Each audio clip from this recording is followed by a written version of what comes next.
नमस्कार, मी पद्मावती। आज मी तुम्हाला मेथीची भाजी दाखवित आहे। तर त्याचं साहित्य बघूया।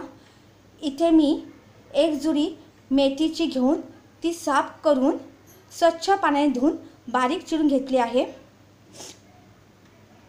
मध्यम आकाराचा कांदा अर्धा मी बारीक चिरून घेतला आहे। 2 हिरव्या मिरच्या बारीक चिरून घेतल्या आहे। 2 लिंबा एवढं ओल्या नारळाचं खोबरं किसून घेतलं आहे। फोडणीसाठी तेल घेतलेलं आहे। तर कृतीला सुरुवात करूया आपण। तर इथे मी कढई गॅसवर गरम करत ठेवली होती, ती गरम झालेली आहे। आता मी फोडणीला तेल घालत आहे। आता तेल थोडं गरम होऊ देऊया। तेल गरम झालेलं आहे। आता मी कांदा घालत आहे फोडणीला, नंतर मिरच्या घालत आहे। आता कांदा मिरच्या थोड्या आपण भाजून घेऊया तेलात। कांदा मिरच्या तर भाजून घेतलेल्या आहेत। आता आपण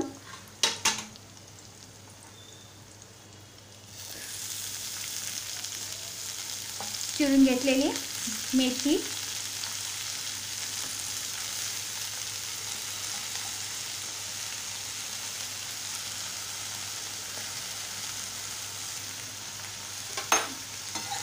घातली आहे। आता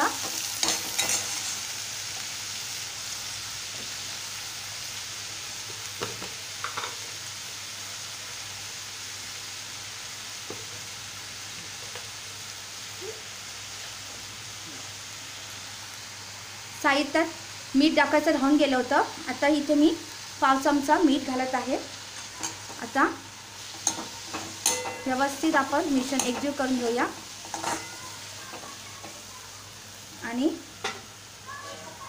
याच्यावर ताटली ठेवूया आणि 2 मिनिटं थांबूया। तर 2 मिनिटं झालेली आहेत। आता आपण प्लेट काढून बघूया भाजी झाली काय ती।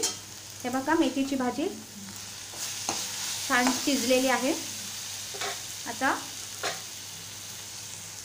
ह्याच्यामध्ये ओल्या नारळाचं खोबरं मी घालत आहे आणि भाजी एकदा परतून घेत आहे आणि गॅस काढत आहे। तर मी मेथीची भाजी अशा पद्धतीने केलेली आहे। कोकणात अशाच पद्धतीने मेथीची भाजी करतात। मुळ्याची भाजी आणि चवळीची भाजी सुद्धा अशाच पद्धतीने करतात, काही फरक नाही। जर तुम्हाला माझा हा व्हिडिओ आवडला असेल तर लाईक करा। धन्यवाद।